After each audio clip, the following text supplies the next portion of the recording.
Imagine being a German soldier in April 1945. You've spent 4 years fighting Soviet and American forces. You've seen your nation's legendary Tiger tanks. The very name struck fear in Allied soldiers. You believed German engineering was superior. And then, in the final weeks of the war, you hear reports that the Americans have finally built the tank that matches yours, not in numbers, in capability. By July 1945, when American tanks roll into Berlin, German soldiers stare in disbelief. The myth of German technological superiority shatters in an instant. This is the story of how American industry caught up and why German soldiers couldn't believe their eyes. On April 16, 1945, the Soviet Army launched one of history's largest military operations. 2.5 million troops, 6,250 tanks, and 41,600 artillery pieces surrounded Berlin. German defenders were outnumbered and outgunned. Army Group Vistula, commanded by Gotthard Heinrici, fielded approximately 1 million troops, on paper a formidable force. In reality, they were exhausted and depleted from months of continuous combat on the Eastern Front. The critical fact that German commanders understood but couldn't change: Berlin had only about 200 tanks and assault guns available to defend against the Soviet onslaught. This meant nearly all German armor was committed to the east. The American approach from the west was virtually unopposed, but no American tanks had yet entered Berlin. The Soviets would capture the capital first, and American forces would arrive only as occupation troops 8 weeks later. However, by April 1945, German military intelligence had finally grasped a terrifying reality. American tank production numbers had spiraled far beyond anything Germany could match. In December 1942 alone, 2.5 years before Berlin fell, American factories produced 3,500 Sherman tanks. Germany produced 34 Tigers that same month, a ratio of 100 to 1.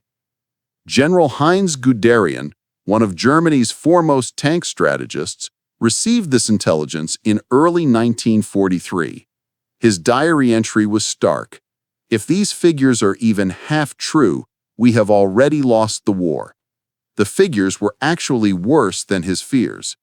By May 1945, America had manufactured 49,234 Sherman tanks.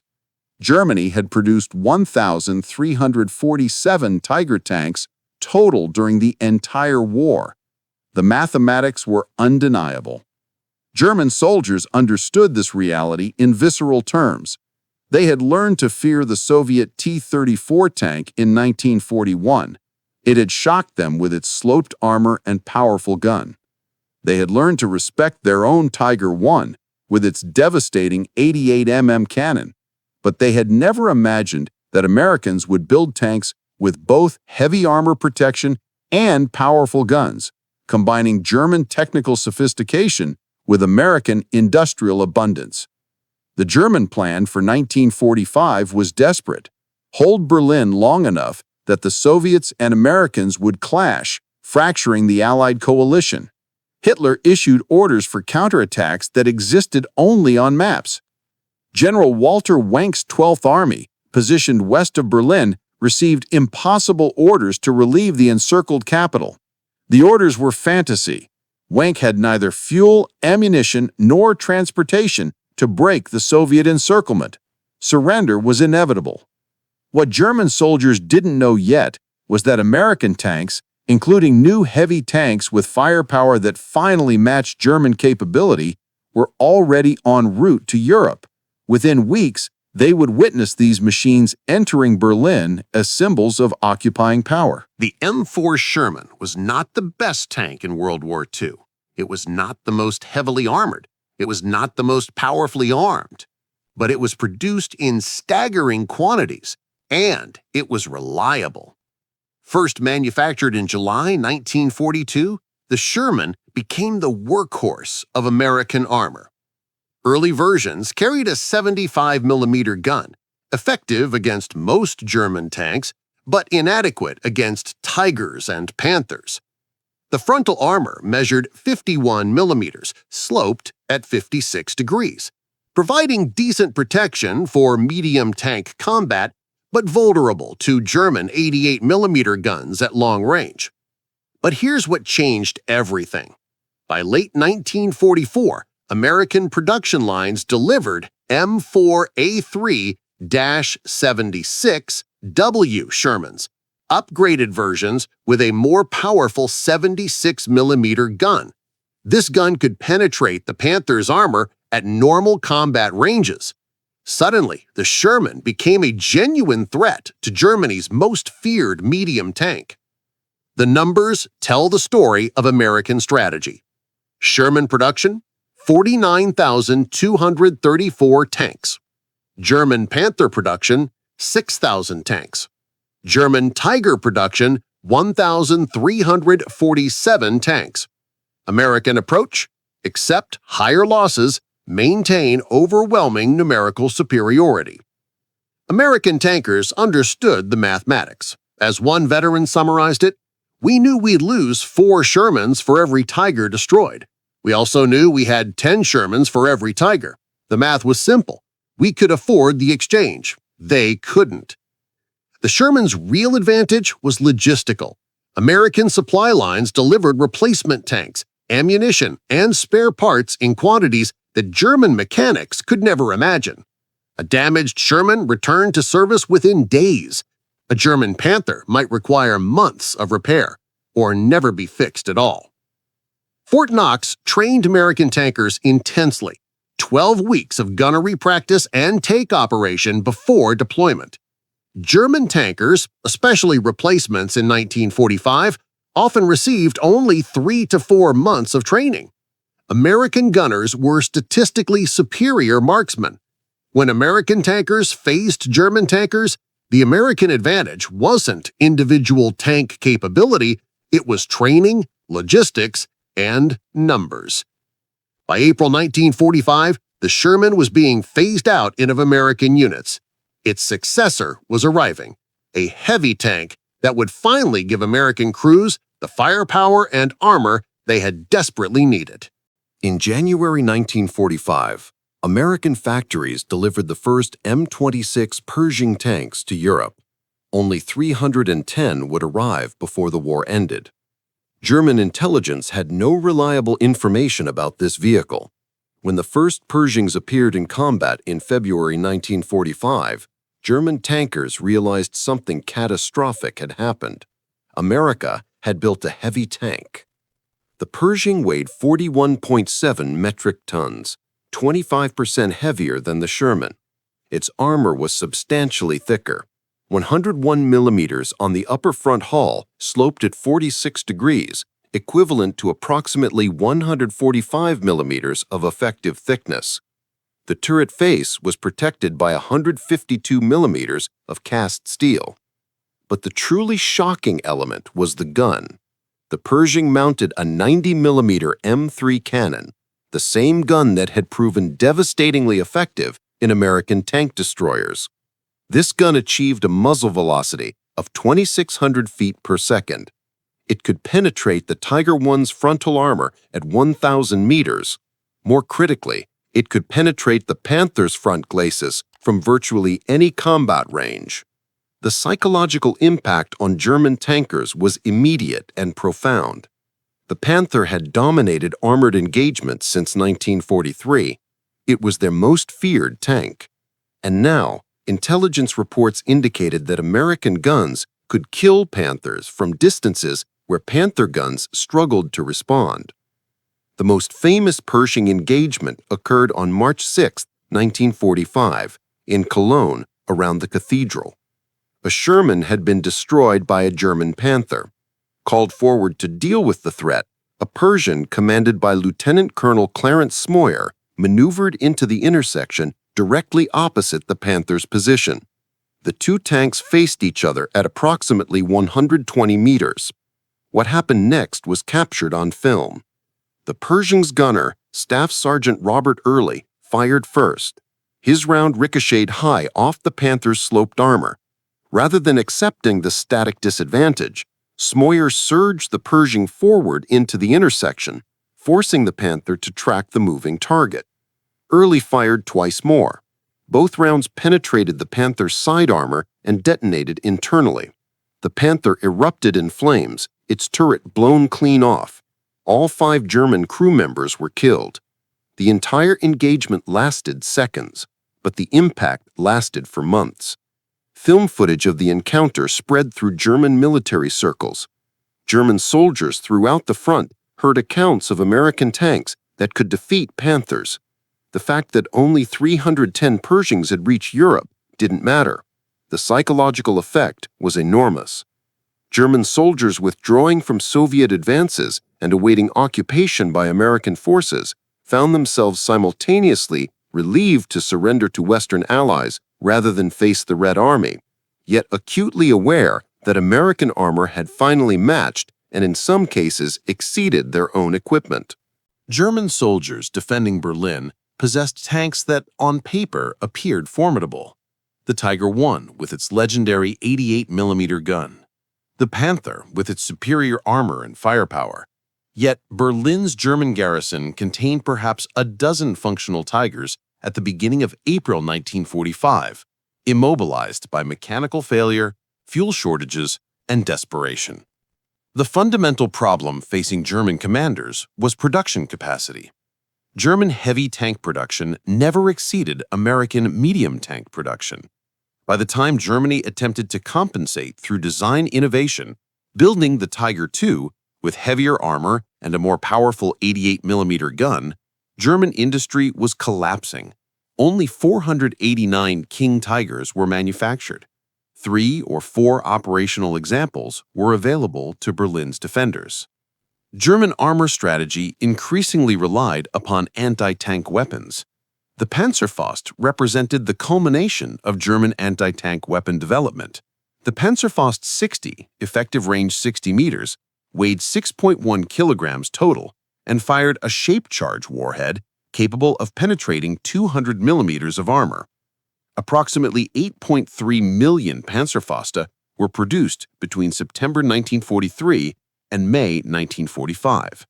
These weapons were lethal to individual tanks.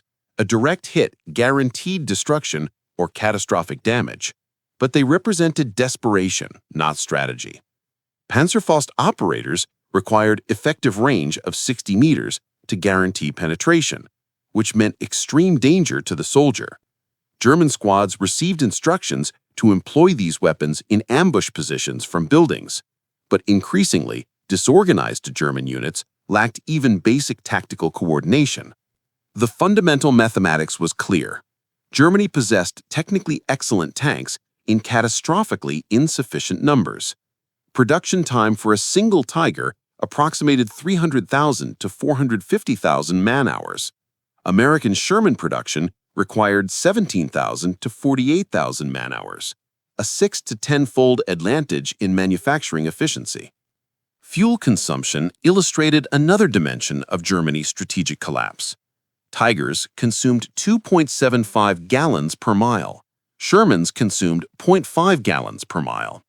When Germany's synthetic fuel production collapsed due to Allied bombing of oil refineries in 1944, German panzer units gradually became immobilized, not by combat losses, but by fuel shortages.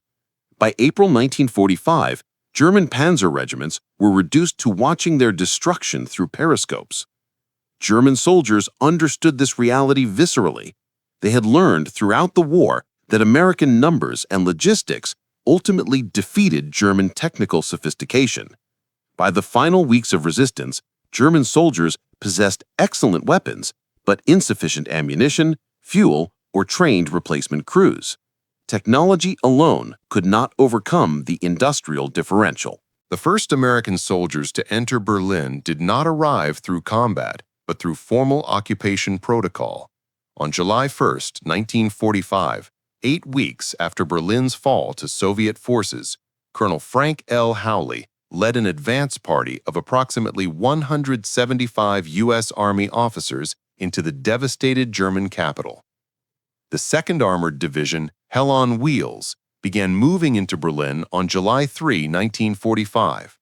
The division comprised approximately 25,000 to 30,000 personnel, equipped with nearly 2,000 vehicles, including tank and mechanized infantry battalions. Among these vehicles were several M26 Pershing tanks, exactly the weapon system that German soldiers had feared encountering in combat. Historical photographs from this period capture the psychological moment.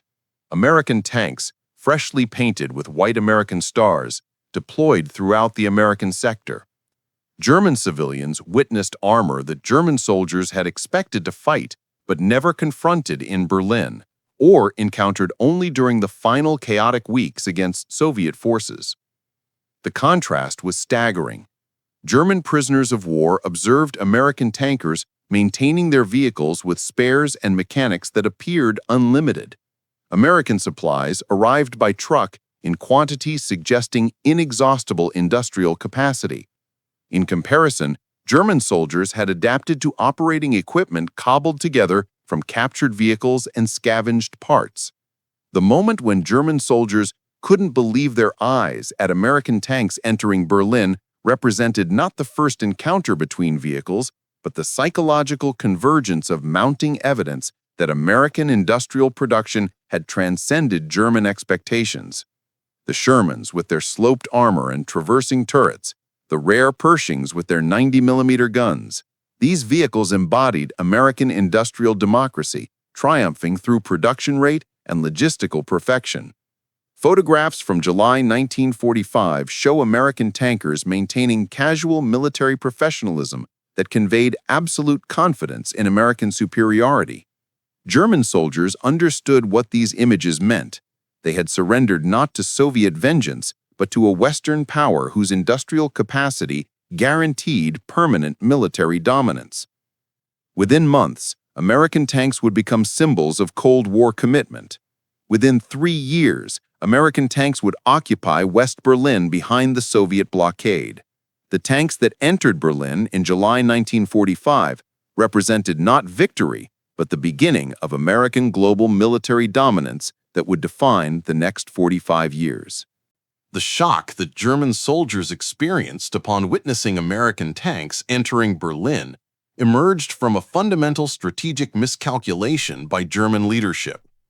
Throughout World War II, Hitler and his military planners consistently underestimated American industrial capacity. German military planning assumed that Germany's technical superiority would enable smaller numbers of German tanks to defeat larger numbers of technologically inferior Allied vehicles. This belief contained just enough truth to be dangerously misleading. Individual German tanks were more complex and, in many ways, more technically sophisticated. But this technical advantage meant nothing when multiplied by production differentials. The numbers, when German intelligence finally grasped their magnitude, were catastrophic. December 1942 American production, 3,500 Shermans. December 1942 German production, 34 Tigers, a ratio of 103:1. This monthly differential occurred before America had even deployed significant armor to Europe. By 1944, when American forces began sustained tank combat in France, the disparity had widened further. German planners recognized too late that they were losing a production race that was mathematically unwinnable. German response was to attempt compensation through design innovation. The result was technically magnificent, but strategically irrelevant. The Tiger II represented the absolute apex of German heavy tank development, but its production requirements consumed resources at rates that ensured small numbers at catastrophic manufacturing cost. Each Tiger II required approximately 300,000 man-hours of skilled labor. Compare this to American Sherman production methodology: stamped steel parts, cast armor components, manufacturing tolerances that allowed rapid assembly.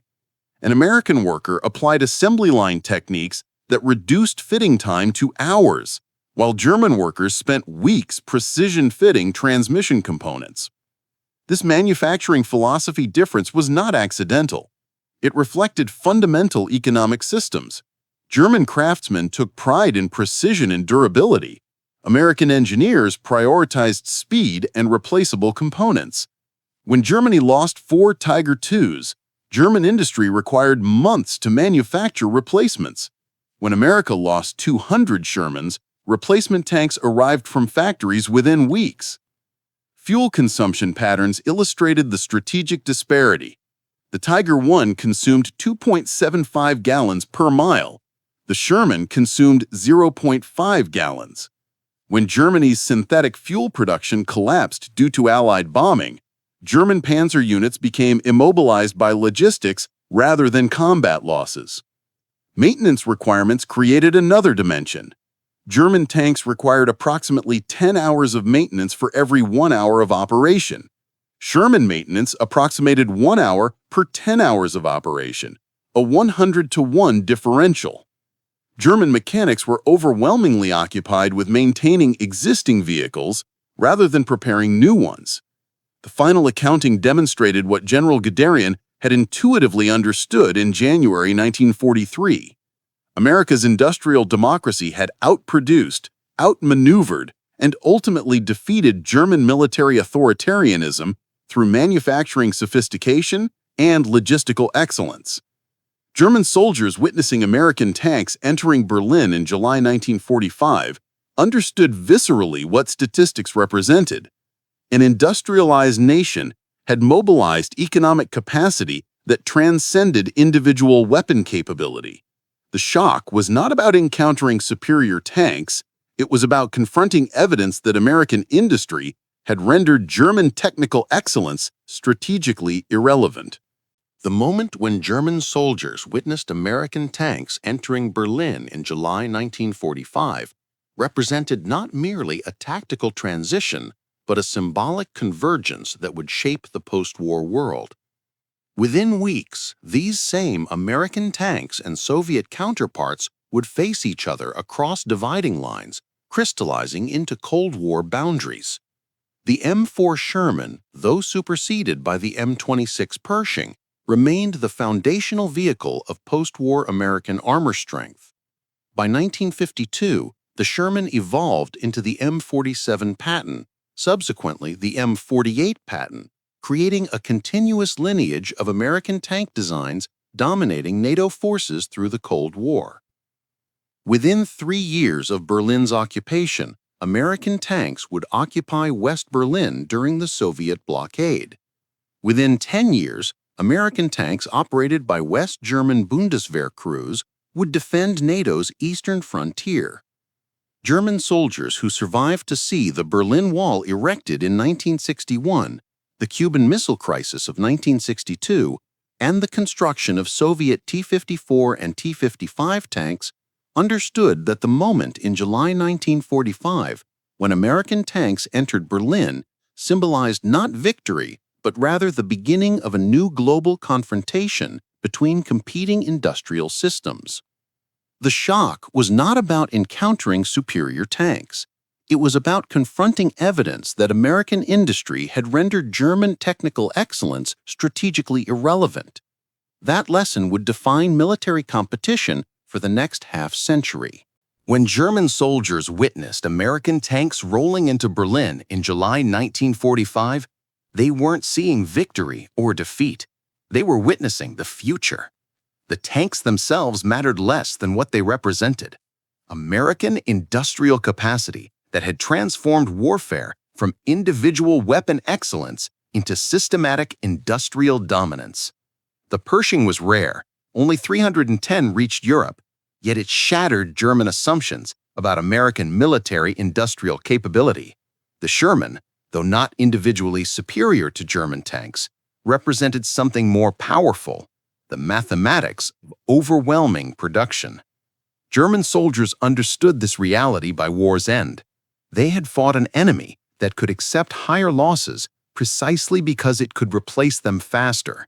They had confronted an industrialized nation whose philosophy of replaceable components and mass production ultimately proved superior to craftsman precision and limited manufacturing capacity. The legacy of Berlin's occupation extended far beyond 1945. American tanks would defend Berlin through the Cold War. German tankers operating American-designed vehicles would stand alongside American forces against Soviet armor. The confrontation that began in 1945 continued through decades of standoff until the Berlin Wall fell in 1989. But the fundamental shock that German soldiers experienced in July 1945 remained the true legacy. American industrial democracy had finally caught up, matched, and begun to exceed German technical sophistication. The age of German military technological superiority had ended. The age of American industrial dominance had begun.